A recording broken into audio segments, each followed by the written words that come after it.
अध्याय 3 कर्मयोग। जायसी चेत कर्मणस्ते मता बुद्धिर्जनार्दन तत्किं कर्मणि घोरे मां नियोजयसि केशव। व्यामिश्रेणेव वाक्येन बुद्धिं मोहयसीव मे तदेकं वद निश्चित्य येन श्रेयोऽहमाप्नुयाम्। अर्जुन ने कहा, हे जनार्दन, जब कर्म से बुद्धि श्रेष्ठ समझी जाती है तो हे केशव, मुझे युद्ध जैसे घोर कर्म करने के लिए क्यों कहते हो? इस संदिग्ध भाषा से तो मेरी मति मोहित हो जाती है। इसलिए मुझे आप निश्चित प्रकार से एक ही बात बताइए जिससे मेरा कल्याण हो। लोकेस्मिन् द्विविधा निष्ठा पुरा प्रोक्ता मया नघ ज्ञानयोगेन सांख्यानां कर्मयोगेन योगिनाम्। श्री भगवान ने कहा, हे निष्पाप, इस लोक में 2 प्रकार की जीवन प्रणालियां हैं, ये मैं पहले ही बता चुका हूं। चिंतनशील व्यक्तियों के लिए ज्ञान मार्ग और कर्मशील व्यक्तियों के लिए कर्म मार्ग ही उचित है। न कर्मणा मनारंभात् नैष्कर्म्यं पुरुषोऽश्नुते न च सन्न्यस्सनादेव सिद्धिं समधिगच्छति। न हि कश्चित् क्षणमपि जातु तिष्ठत्य कर्मकृत् कार्यते ह्यवशः कर्म सर्वः प्रकृतिजैर्गुणैः। कर्मेन्द्रियाणि संयम्य यः आस्ते मनसा स्मरन् इन्द्रियार्थान् विमूढात्मा मिथ्याचारः स उच्यते। यस्त्विन्द्रियाणि मनसा नियम्यारभतेऽर्जुन कर्मेन्द्रियैः कर्मयोगम् असक्तः स विशिष्यते। नियतं कुरु कर्म त्वम् कर्म ज्यायो ह्यकर्मणः शरीरयात्रापि च ते न प्रसिद्ध्येद कर्मणः। यज्ञार्थात् कर्मणोऽन्यत्र लोकोऽयं कर्मबन्धनः तदर्थं कर्म कौन्तेय मुक्तसंगः समाचर। परंतु हे अर्जुन, जो व्यक्ति मन द्वारा इंद्रियों को नियंत्रित रखता है और अनासक्त होकर अपनी कर्मेंद्रियों को कर्म के मार्ग में लगाता है, वही श्रेष्ठ है। इसलिए जो कार्य तेरे लिए नियत है वही तू कर, क्योंकि कर्म करना अकर्म से अधिक अच्छा है। कर्म किए बिना तो तेरे शरीर का निर्वाह भी नहीं होगा। यज्ञ के रूप में या यज्ञों के लिए किए गए कर्मों को छोड़कर यह सारा संसार कर्म बंधन में डालने वाला है। इसलिए हे कौन्तेय, सभी आसक्तियों से छुटकारा पाकर यज्ञ के रूप में तू अपना कार्य कर। सह यज्ञाः प्रजाः सृष्ट्वा पुरोवाच प्रजापतिः अनेन प्रसविष्यध्वम् एषः वोस्त्विष्टकामधुक्। देवा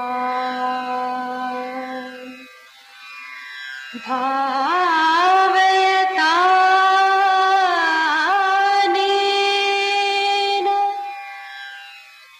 ते देवा भावयन्तु वः परस्परम्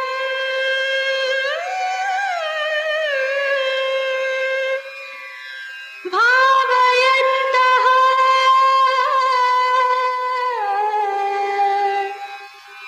श्रेयः परम् अवाप्स्यथ। इष्टान् भोगान् हि वो देवा दास्यन्ते यज्ञभाविताः तैर्दत्तान् प्रदायैभ्यो यो भुङ्क्ते स्तेन एव सः। यज्ञशिष्टाशिनः सन्तो मुच्यन्ते सर्वकिल्बिषैः भुञ्जते ते त्वघं पापा ये पचन्त्यात्मकारणात्। प्राचीन समय में प्रजापति ब्रह्मा ने यज्ञ के साथ प्राणियों को उत्पन्न किया और कहा कि इस यज्ञ द्वारा तुम प्रजा उत्पन्न करो और ये यज्ञ तुम्हारी इच्छित कामनाओं को पूर्ण करने वाला होगा। इस यज्ञ से तुम देवताओं को संतुष्ट करो और देवता तुम्हें संतुष्ट करते रहें। इस प्रकार एक दूसरे का पोषण करते हुए तुम सब परम कर्म कल्याण को प्राप्त करो। यज्ञ से प्रसन्न होकर देवतागण तुम्हें वे सब सुख भोग प्रदान करेंगे जिन्हें तुम चाहते हो। जो व्यक्ति उनके द्वारा दिए गए इन उपहारों का उपभोग देवताओं को सहभागी बनाए बिना ही करता है, वो तो सचमुच का चोर है। वे संत पुरुष जो यज्ञ करके बाद बची हुई वस्तु का ही उपभोग करते हैं, वे सब पापों से मुक्त हो जाते हैं। परंतु जो सिर्फ अपने लिए ही अन्न पकाते हैं, वे पापी जन तो जैसे पाप ही खाते हैं। अन्नात् भवन्ति भूतानि पर्जन्यात् अन्न संभवः यज्ञात् भवति पर्जन्यो यज्ञः कर्म समुद्भवः। कर्म ब्रह्मोद्भवम् विद्धि ब्रह्माक्षरसमुद्भवम् तस्मात् सर्वगतं ब्रह्म नित्यं यज्ञे प्रतिष्ठितम्। एवं प्रवर्तितं चक्रम् नानुवर्तयति हयः अघायुः इन्द्रियारामो मोघं पार्थ प्राणी मात्र अन्न से पैदा होते हैं। अन्न की उत्पत्ति वर्षा से होती है, वर्षा यज्ञ से होती है और यज्ञ कर्म से उत्पन्न होता है। कर्म ज्ञान से पैदा होता है और ज्ञान अक्षय परमात्मा से उत्पन्न होता है। इस प्रकार यज्ञ में सर्वव्यापक परमात्मा का आवास है। हे पार्थ, इस प्रकार प्रवर्तित यज्ञ चक्र के अनुसार जो मनुष्य इस संसार में आचरण नहीं करता, वो इंद्रियों के सुखों को भोगने वाला मनुष्य पापमय आयुष्य वाला होकर व्यर्थ ही अपना जीवन व्यतीत करता है। यस्त्वात्मरतिरेव स्यात् आत्मतृप्तश्च मानवः आत्मन्येव च सन्तुष्टः तस्य कार्यं न विद्यते। नैव तस्य कृतेनार्थो न कृतेनेह कश्चन न चास्य सर्वभूतेषु कश्चित् अर्थव्यपाश्रयः। तस्मादसक्तः सततं कार्यं कर्म समाचर असक्तो ह्याचरन् कर्म परमाप्नोति पुरुषः।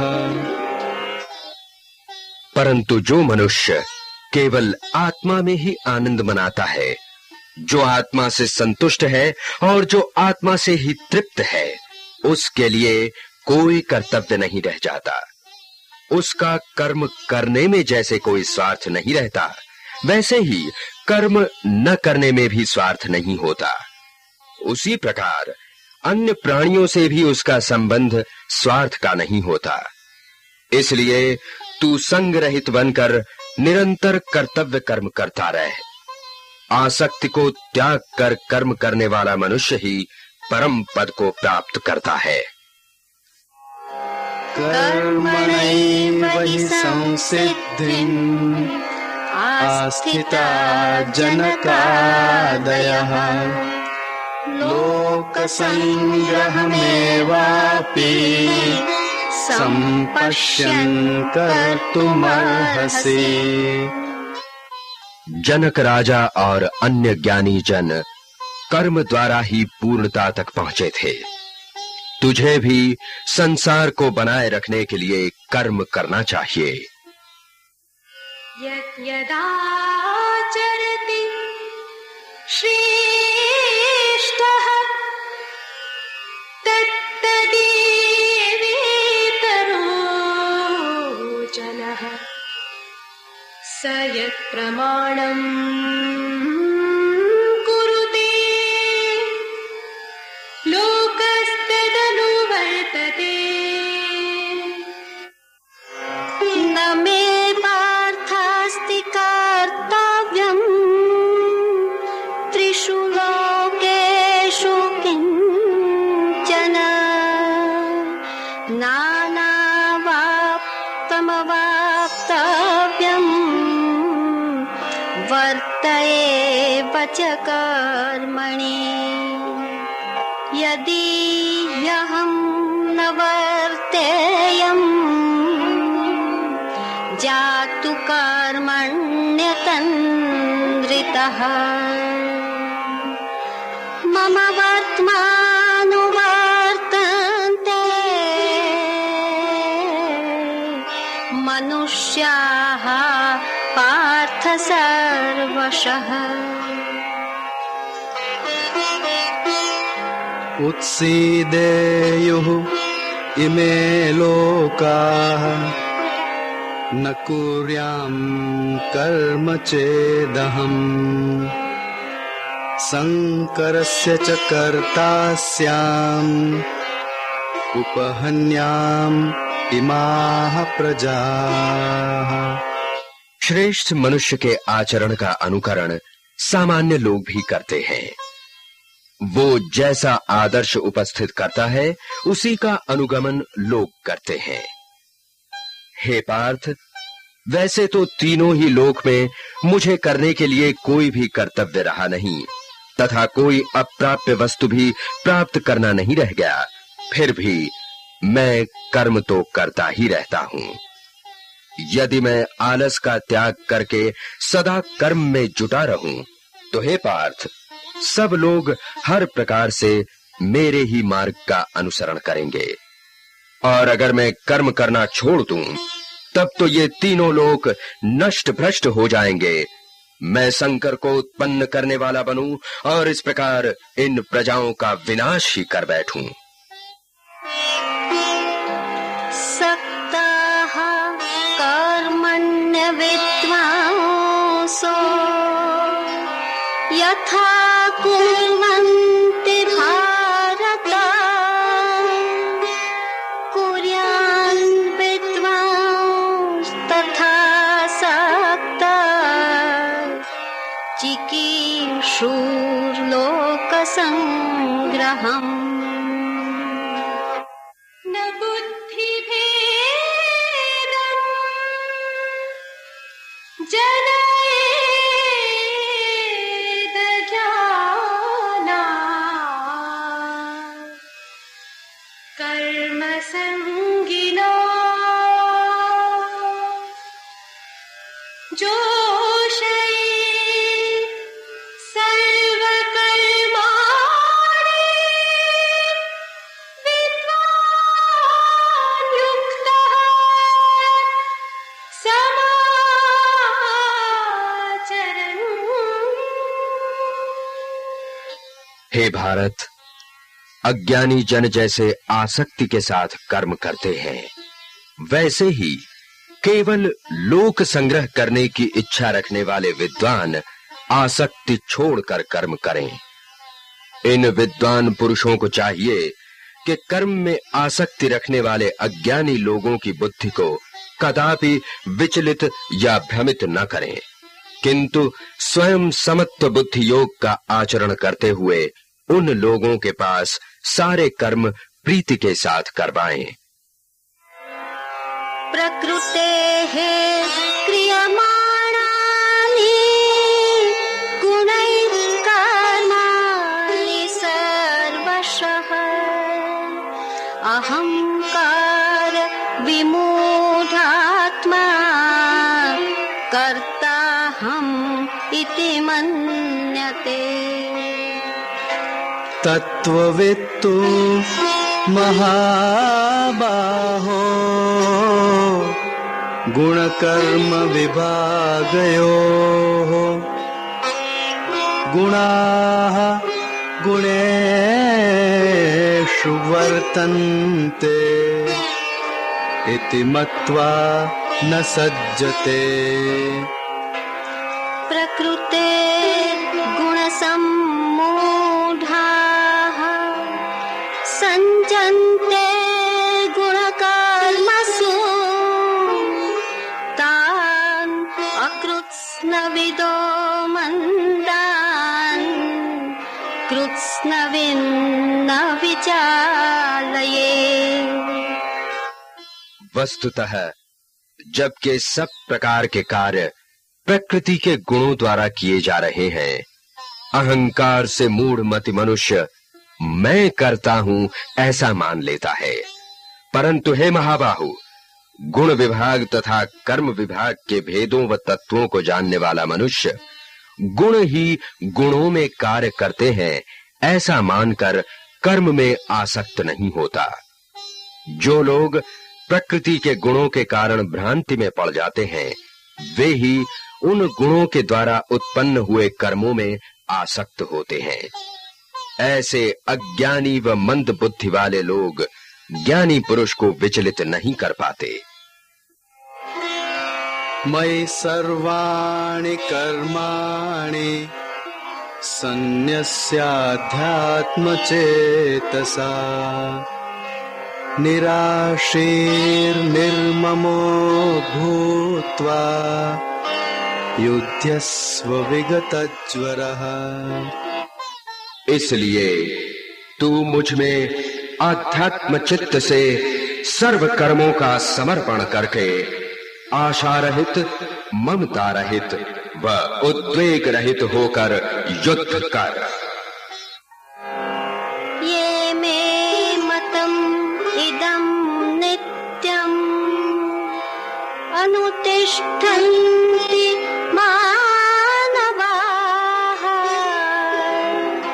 श्रद्धावन्तो न सूयन्तो मुच्यन्ते तेऽपि कर्मभिः। ये त्वेतद्भ्यसूयन्तो नानुतिष्ठन्ति मे मतम् सर्वज्ञानविमूढांस्तान् विद्धि नष्टान चेतसः। जो मनुष्य श्रद्धा रखते हुए तथा दोष दृष्टि का त्याग करके सदा ही मेरे इस मत के अनुसार चलते हैं, वे संपूर्ण कर्मों से छूट जाते हैं। परंतु जो उसमें दोष निकाल निकाल कर मेरे इस मत के अनुसार नहीं चलते, वो अज्ञानी सब में से विशेष रूप से ही मूढ़ हैं और उनका विनाश निश्चित है, ऐसा तू समझ ले। सदृशं चेष्टते स्वस्याः प्रकृतेर्ज्ञानवानपि प्रकृतिं यान्ति भूतानि निग्रह किं करिष्यति। इन्द्रियस्येन्द्रियस्यार्थे रागद्वेषौ व्यवस्थितौ तयोर्न वशमागच्छेत् तौ यस्य परिपन्थिनौ। श्रेयान् स्वधर्मो विगुणः परधर्मास्वनुष्ठितात् स्वधर्मे निधनं श्रेयः परधर्मो भयावहः। ज्ञानी भी अपनी प्रकृति के अनुसार ही वर्तन रखता है। सब प्राणी अपनी अपनी प्रकृति का अनुसरण करते हैं, वहां दमन या रोकथाम क्या कर सकता है। प्रत्येक इंद्रिय के लिए उस इंद्रिय के विषय में राग द्वेष होना स्वाभाविक है। मनुष्य को इन दोनों वृत्तियों के वश में नहीं आ जाना चाहिए, क्योंकि वे उसके शत्रु हैं। अपूर्ण रूप से पालन किया गया हो तो भी अपना धर्म पूर्ण रूप से पालन किए गए पर धर्म से अच्छा है। अपने धर्म का पालन करते हुए मृत्यु भी हो जाए तो भी वो कहीं अधिक भला है। अन्य का धर्म तो बहुत भयावह है, क्योंकि वो अपनी प्रकृति के गुणों से अलग है। अथ केन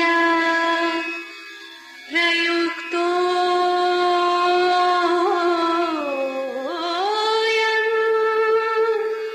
पापं चरति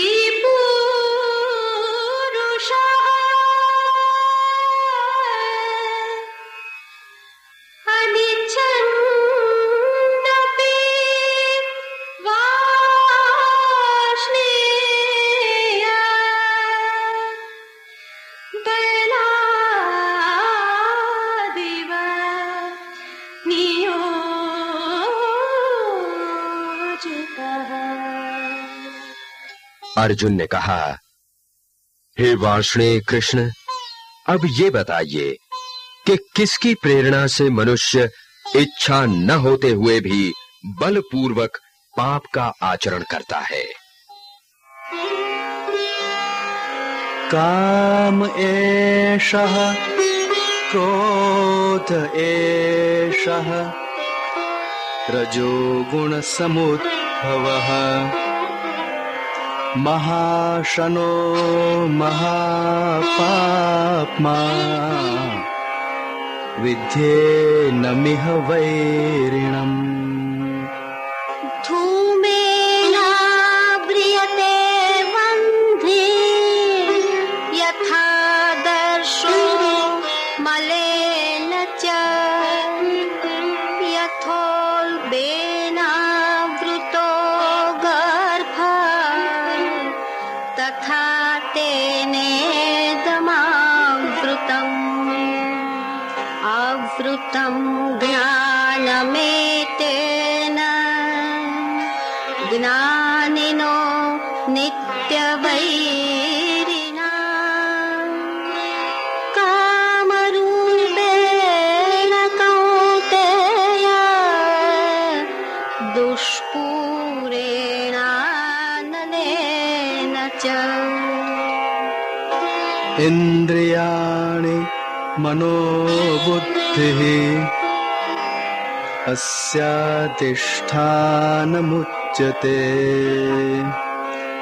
एतैर्विमोहयत्येषः ज्ञानमावृत्य देहिनम् तस्मात् त्वमिन्द्रियाण्यादौ नियम्य भरतर्षभ पाप्मानं प्रजह्येयम् ज्ञानविज्ञाननाशनम्। श्री भगवान ने कहा, रजोगुण से उत्पन्न हुए ये प्रेरक बल काम तथा क्रोध हैं, जो महाशन यानी सब निगल जाने पर भी अतृप्त रहने वाले तथा अत्यंत पापी हैं। इस संसार में यही सबसे बड़े शत्रु समझे जाने चाहिए। जैसे आग धुएं से ढक जाती है या दर्पण मैल से, या जैसे भ्रूण से गर्भ ढका हुआ है, उसी प्रकार ज्ञान उस रजोगुण से ढका रहता है। हे कौन्तेय, सबका नित्य शत्रु कभी भी तृप्त न होने वाले अग्नि जैसे इस काम से ज्ञानियों का ज्ञान ढक जाता है। इंद्रियां, मन और बुद्धि ये सब उसके निवास स्थान कहे जाते हैं। इनके द्वारा ये काम ज्ञान को आच्छादित करके देहधारी आत्मा को अतिमोहित करता है। इसलिए हे भरत श्रेष्ठ, सबसे पहले तू इंद्रियों को नियंत्रित करके ज्ञान तथा विवेक के इस पापी विनाशक तत्व का परित्याग कर। इंद्रियाणि पराण्याहुः इंद्रियेभ्यः परं मनः मनसस्तु परा बुद्धिः यो बुद्धेः परतस्तु सः। एवं बुद्धे परं बुद्ध्वा संस्तभ्यात्मानमात्मना जहि शत्रुं महाबाहो कामरूपं दुरासदम्। शरीर से इंद्रियों को श्रेष्ठ समझा जाता है, मन को इंद्रियों से भी श्रेष्ठ, मन से बुद्धि श्रेष्ठ कही जाती है, और जो बुद्धि से भी श्रेष्ठ है वो आत्मा है। हे महाबाहो, इस प्रकार जो बुद्धि से भी परे है उसे जानकर और अपनी आत्मशक्ति से मन बुद्धि को संयत करके इस दुर्जय कामरूप शत्रु का विनाश कर।